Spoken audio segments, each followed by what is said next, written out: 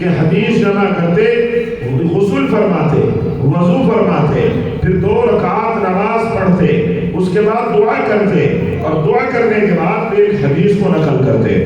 آپ اتنا اہتمام کرتے تھے، کتنا وہ انسان سوتا ہوگا، کیسے کھاتا ہوگا، کیسے کیسے کر کے اس نے اپنی زندگی میں یہ قربانی دے کر کے بخاری شریف کو جمع کیا ہوگا، جس کے بارے میں تمام متفق علیہ طور پر کہتے ہیں اصح الکتاب الکتب بعد کتاب اللہ تبارک و تعالی الجامع الصحیح یعنی البخاری۔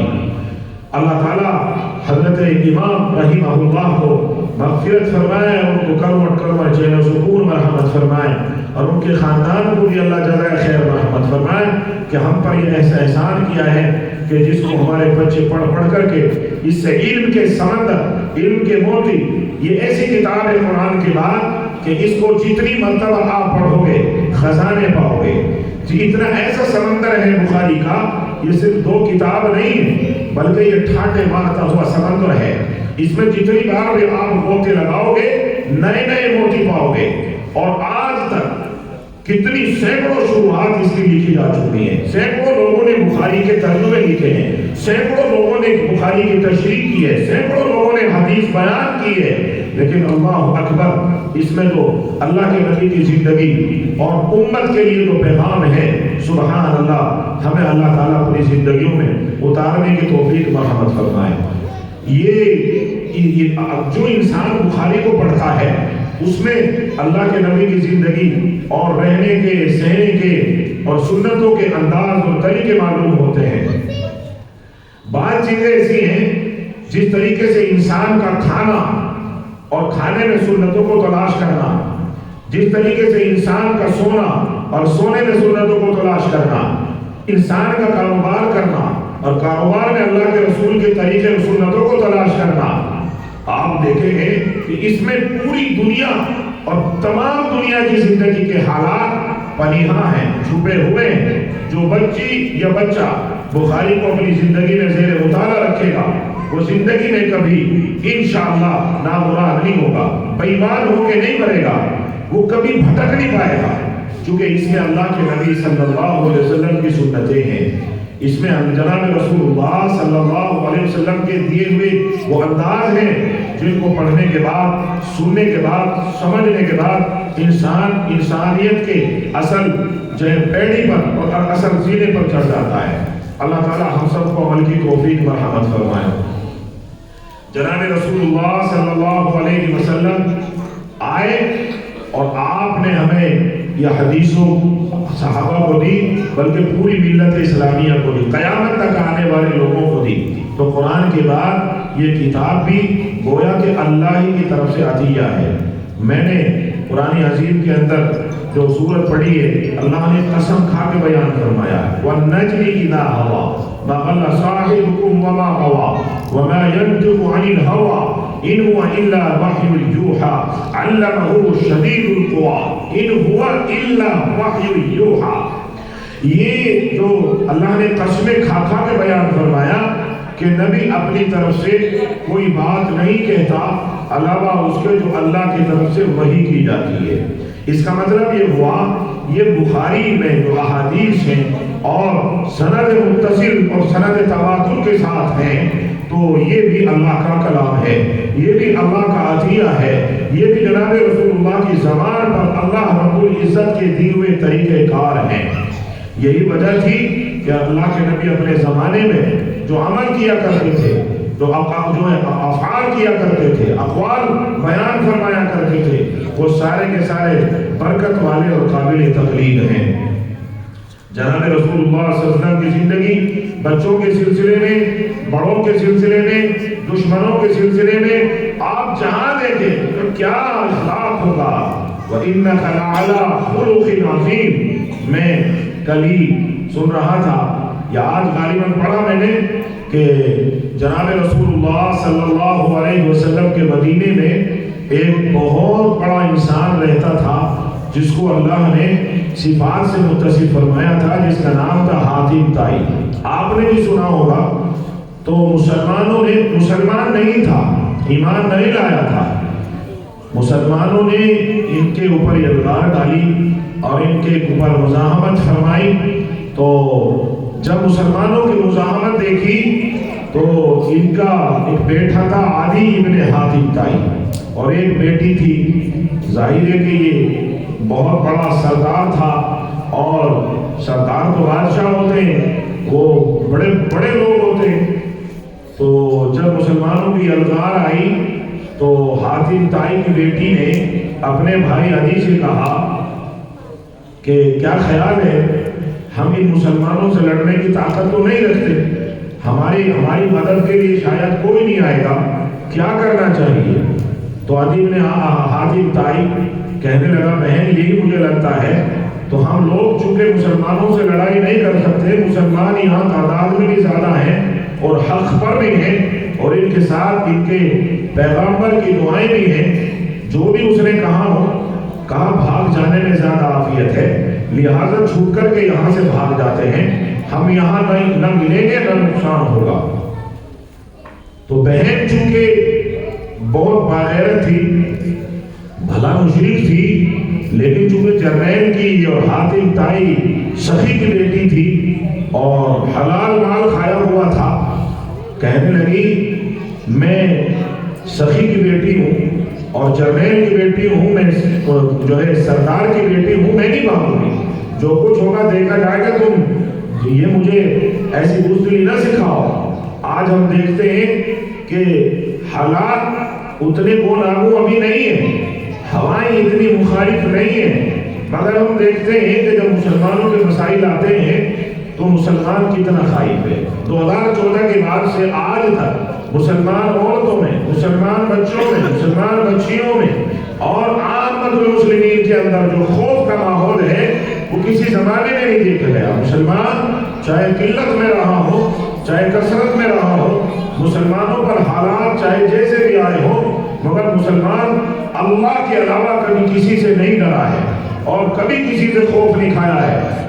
آج بھی جو ایمان لے کے آئے ہیں اللہ اس کے رسول پر، اور آپ دیکھتے ہیں کہ ان کو قیامت کے دن موت اور زندگی، اچھی اور بری تقدیر پر جن کا یقینی طور پر حتمی ایمان ہے، آج بھی وہ ڈرتے نہیں ہیں. ہمارے پڑوس کے ملکوں کے اندر ہم دیکھتے ہیں کچھ ایسے مسلمان رہتے ہیں کہ ان کے سامنے موت ناشتی رہتی ہے، ان کی بیٹیاں، ان کے سہاگ اجڑ گئے ہیں، ان کے بچے، ان کی گود خالی ہو گئی ہے، ان کے بچے چھین لیے گئے ہیں، ان کے گھروں کو اجاڑ دیا گیا ہے، بموں سے توڑ دیا گیا ہے، ان کی مسجدیں مسمار کر دی گئی ہیں، ہزاروں کی تعداد میں مسجدوں کو جو ہے ناپید کر دیا گیا ہے. لیکن آج بھی ان کا ایمان، قربان جائے مسجد اقصیٰ کے حوالے ہول رہنے والی ان بہنوں کو، ان بیٹیوں کو، کہ ان کی پیشانی پر ذرہ برابر بھی خوف نہیں ہے، وہ مایوس نہیں ہے، وہ آج بھی گیت گا رہی ہیں کہ مسجد اقصیٰ کی بہاریں ہمیں دیکھنا ضرور نصیب ہوگا.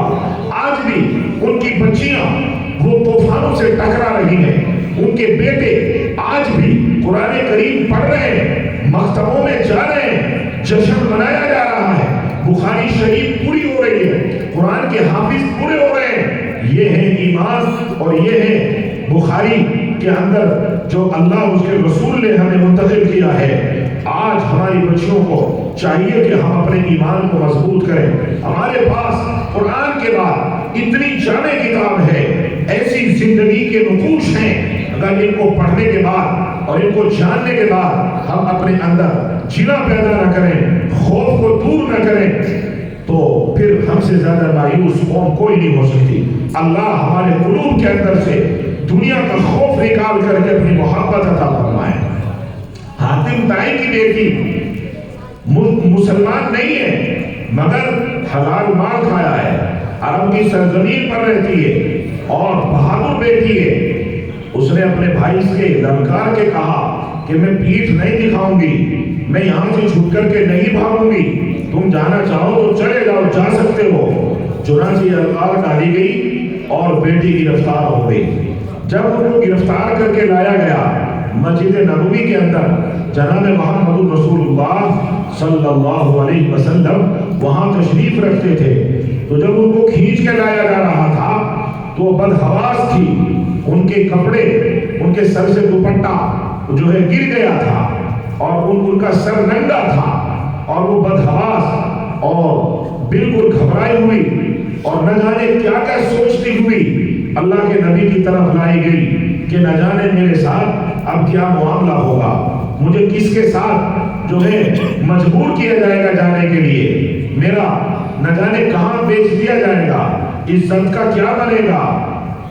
ابھی سوچ رہی تھی کہ جناب محمد رسول اللہ صلی اللہ علیہ وسلم کے سامنے پیش کی گئی، آپ نے دیکھا کہ بیٹی کا سر ننگا ہے۔ حضور علی نبینا علیہ السلام نے فوراً اپنی برکت والی کملی اتاری اور فوراً نظریں نیچے جھکائی، سبحان اللہ، اور بیٹی کی طرف اس کو پھینک دیا۔ بیٹی کی طرف جو چادر کو آپ نے اس بچی کی طرف دیا اور کہا کہ اس کے سر پر ڈال دو۔ ایک صحابی کھڑے تھے، کتابوں کے اندر آیا ہے، انہوں نے فوراً کہا حضور یہ مشرک ہے اور مشرک نجس ہوتا ہے، یہ کافر ہے، اللہ اس کے رسول کی بغاوت کرتی ہے، اس کا گھر اللہ اس کے رسول کا مخالف ہے، آپ کی چادر بہت بابرکت والی چادر ہے، آپ کی چادر جبرائیل جس کو اپنے ماتھے سے لگاتے ہیں، صحابہ جس کی ہوائیں لیتے ہیں، اللہ کے نبی اگر آپ کہیں تو میرے پاس کپڑا ہے، میں یہ کپڑا اس لڑکی کے سر پر ڈال دوں اور یہ آپ اپنی کملی کالی کملی واپس لے لیں آپ، چونکہ یہ برکت والی کملی ہے، نجس اور مشرک کے سر پر یہ جچتی نہیں ہے۔ یہ بیٹی مشرک اور مشرک نجس العین ہے، نجس ہے، انما المشرکون نجس، قرآن عظیم کے اندر آیا ہے۔ چنانچہ جناب رسول اللہ صلی اللہ علیہ وسلم نے اس صحابی کی طرف دیکھا اور فرمایا خبردار، اپنی بات واپس لو، بالکل غلط کہہ رہے ہو، یاد رکھو بیٹی بہرحال بیٹی ہوتی ہے۔ یہ ہے ہمارے نبی کے اخلاق، یہ ہے ان حدیثوں کا مطلب کہ انسان کو انسانیت آ جائے۔ اللہ کے نبی کو آئیڈیل بناؤ میری بچیوں، میرے بچوں اور میرے بھائیوں، اللہ کے نبی ہمارے آئیڈیل ہیں۔ لَقَدْ كَانَ لَكُمْ فِي رَسُولِ اللَّهِ أُسْوَةٌ حَسَنَةٌ، اللہ کے نبی کو آئیڈیل بناؤ گے تو اللہ انسانیت آئے گی، ایمانیت آئے گی، آخرت بھی اچھی ہو جائے گی، دنیا بھی اچھی ہو جائے گی۔ چنانچہ اللہ کے نبی نے فرمایا بیٹی بہرحال بیٹی ہے، چاہے وہ مشرک کی ہو چاہے مسلمان کی ہو، اور اللہ کے نبی نے اپنے مبارک کملی کے اندر اس بیٹی کے جسم کو چھپا دیا، برکتوں سے ڈھک دیا، رحمتوں کے بادل اس کے اوپر منڈلانے لگے۔ کہتی ہیں حاتم تائی کی بیٹی کہ جیسے ہی وہ کملی میرے سر پر ڈلی اور مجھے حجاب ہوا، میرے بدن اور میرے سر سے لے کے پیر تک سناٹا سا طاری ہو گیا، اور بدلاؤ اور جتنے شکوک، جتنے سوالات میرے ذہن میں گشت کر رہے تھے وہ سارے کے سارے کافور ہو گئے۔ کچھ بولنے کی ہمت ہی نہیں ہوتی، وہ سوچتی تھی کہ یہ تو بادشاہ ہے، بادشاہ ہوگا، بادشاہ عورتوں کے ساتھ، بیٹیوں کے ساتھ، خوبصورت لڑکیوں کے ساتھ جو سلوک کرتے ہوں گے شاید وہی سلوک مجھ سے بھی ہوگا، لیکن یہاں تو معاملہ پلٹ گیا۔ بیٹی کی عزت، بیٹی کا احترام جناب رسول اللہ علیہ السلام کا دیکھ کر متاثر ہو گئی۔ اللہ کے نبی اٹھے، اس سر پر ہاتھ رکھا اور محبت سے فرمایا بیٹی تو ایک سخی کی بیٹی ہے، تیرے باپ کے اندر خصوصیات تھی، تیرا باپ لوگوں کی خدمت کیا کرتا تھا، وہ اچھا آدمی تھا، اب تو بتا کیا چاہتی ہے، تیری کیا سزا و جزا ہو، تو خود طے کر کہ تو چاہتی کیا ہے۔ کیا کوئی اپنے مجرم سے ایسے پوچھ سکتا ہے؟ کیا کوئی دنیا کا قانون، کیا کوئی دنیا کا کوئی صدر متعین کرنے والا یا حاکم وقت کوئی اس طرح اپنے مجرموں کے ساتھ، ملزموں کے ساتھ یہ سلوک کر سکتا ہے؟ کبھی نہیں سنا ہوگا آپ نے، لیکن آئیے بخاری کے اندر جھانکیے، میرے نبی جناب محمد رسول اللہ علیہ السلام نے خود بیٹی سے کہا کہ آپ چونکہ حاتم تائی کی بیٹی ہیں اور حاتم تائی نے لوگوں پر احسانات کیے ہیں اور اس میں صفات کا حامل تھا وہ انسان، تم کیا چاہتی ہو، کیا کیا جائے تمہارے ساتھ؟ نیچی نظریں جھکائی، اچانک بول اٹھی، اللہ کے نبی کی اس محبت اور نرمی کو دیکھ کر کہنے لگی مجھے آزاد کر دیا جائے۔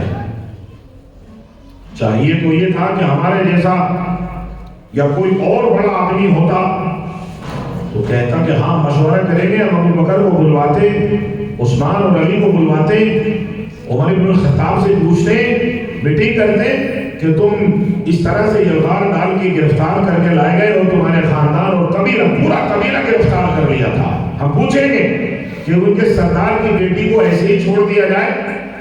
یہ نہیں فرمایا آپ نے، کتابوں کے اندر آیا ہے، آپ نے فوراً کہا کہ ٹھیک ہے تمہاری چاہت کے مطابق ہم تمہیں آزاد کیے دیتے، جاؤ تم آزاد ہو۔ بیٹی کھڑی رہی، کہتی ہے کہ میرے پیروں کے نیچے سے زمین نکل گئی، میں کبھی سوچ ہی نہیں سکتی تھی کہ مجھے اتنا بڑا فرمانا اللہ کے نبی 1 منٹ میں میرے حوالے کر سکتے ہیں، سبحان اللہ۔ بیٹی خوشی میں آنسو جاری ہیں، ٹپ ٹپ رونے لگی ہیں، پلو بھیگ گیا ہے، کہنے لگی کہ بس میں نے موقع غنیمت سمجھا۔ حاتم طائی کی بیٹیاں کہتی ہیں کہ میں نے فوراً کہا اے اللہ کے نبی، مسلمانوں کے نبی پیغامبر، میں ایسے اکیلی نہیں جاؤں گی۔ تو کیسے جاؤ گی؟ میرے گھر کے لوگوں کو بھی آزاد کر دیا جائے، جتنے خاندان کے لوگ ہیں سب کو آپ میرے فرمائش پر چھوڑ دیا جائے۔ جب آپ مجھ پر اتنی شفقت کرتے ہیں تو میرا یہ کہنا بھی مان لیا جائے۔ حضور نے فرمایا جاؤ، تمہارا خاندان میں سارے لوگ آزاد ہیں۔ پھر اچانک مڑی اور پھر پلٹ کے کہنے لگی اے اللہ کے پیغامبر، میرے سارے قبیلوں کو کیوں آزاد نہ کر دیا جائے؟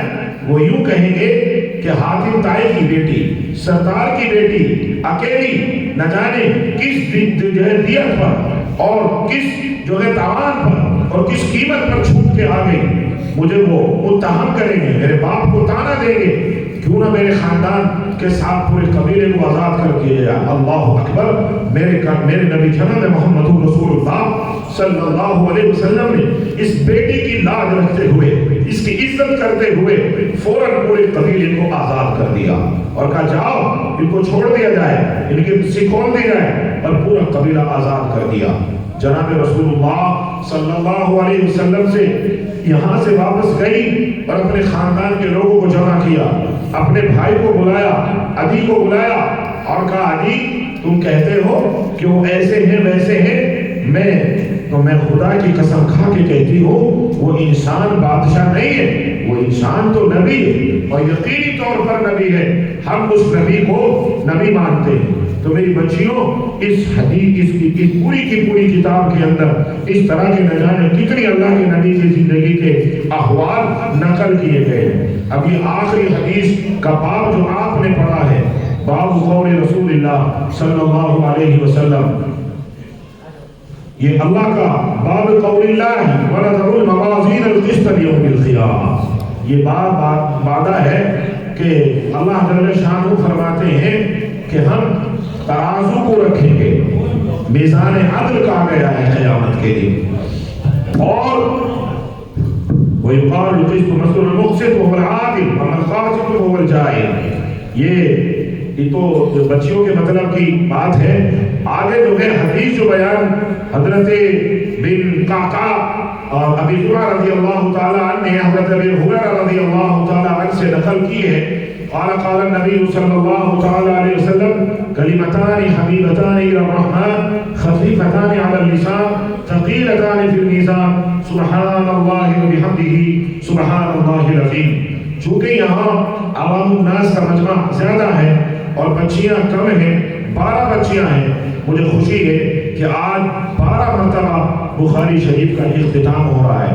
یہ مجلس بخاری کو ایک مرتبہ پڑھ کے جو ہے دعا مانگ لی جائے تو وہ ایک مرتبہ کی بخاری کی تمام دعائیں قبول ہو جاتی ہیں۔ اسی لیے ہمارے دور کے اندر بخاری شریف کی دعا کے اندر ہمارے علاقے میں رواج ہے، رواج نہیں بلکہ اکابرین کی ایک طرح سے سنت ہے اور لوگوں کی محبت ہے اور لوگوں کے دعاؤں کا ایک جو جذبہ ہے، لوگ جمع ہوتے ہیں، جہاں بھی پتہ چل جاتا ہے اور خفیہ طریقے سے معلوم ہو جاتا ہے تو لوگ وہاں دعا میں جا کے ذوق جو ہے جوق پر جوق شریک ہوتے ہیں۔ یہی وجہ ہے کہ بخاری اصح الکتاب جو ہے من الکتب بعد کتاب اللہ، یعنی بعد القرآن جو ہے اس کی فضیلت اور اس کی اہمیت کو دیکھتے ہوئے دعا میں شرکت فرماتے ہیں۔ آج یہاں 12 بچیاں، میں ان کو مبارکباد پیش کرتا ہوں۔ ان کے والدین یقیناً خوش نصیب ماں باپ ہیں جن کی گود میں یہ بچیاں پلی بڑھی ہیں اور انہوں نے بخاری کے لیے ان کو چنا ہے، اور آج انہوں نے بخاری شریف کا اختتام کر رہی ہیں۔ یہ عالمہ بن گئی ہیں۔ سماج کو چاہیے کہ ان بچیوں کا اکرام کریں، بھلائی وہ چھوٹی عمر کی بچیاں ہیں، ان کا احترام کریں، ان کا اکرام کریں، اور ان کی سسرال بھی ایسی تلاش کریں جہاں ان کا اکرام ہو، جہاں ان کی عزت ہو، جہاں ان کی محبت ہو، چونکہ یہ قابل محبت ہیں، یہ قابل احترام ہیں، اور یہی بچیاں ہیں جن کے اوپر ماں باپ خوش ہو سکتے ہیں، چونکہ انہوں نے اللہ اس کے رسول کی کتاب بخاری کو اپنے سینے کے اندر اپنی زبانوں پر لا کے اپنے دماغوں میں محفوظ کر لیا ہے۔ تو یہ اس آخری حدیث میں امام علیہ الرحمہ فرماتے ہیں کہ اللہ جل شانہ ترازو قائم کریں گے، میزان کا، اس میں لوگوں کے اقوال تولے جائیں گے۔ یہ ایک لمبی بحث ہے جس کا یہاں موقع نہیں ہے، اساتذہ نے بچیوں کو سمجھا دیا ہوگا۔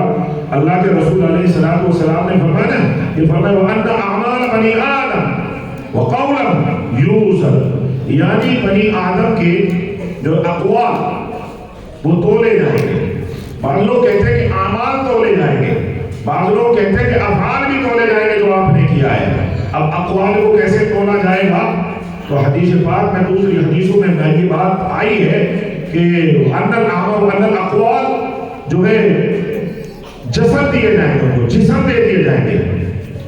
یجسد الاقوال، قیامت کے دن اللہ جل شانہ ان کو جسم دے دیے جائیں گے۔ یعنی جو آپ یہاں بول رہے ہیں، کہہ رہے ہیں، قرآن عظیم کی آیت بھی ہے ان السمع والبصر والفؤاد کل اولئک کان عنہ مسئولا، تو قیامت کے دن جو آپ دنیا میں کرتے ہیں وہ تولے جائیں گے۔ آپ نے جو نیک عمل کیا ہے، اس لیے تو کہا ہے کہ اپنی زبان کو قابو میں رکھو۔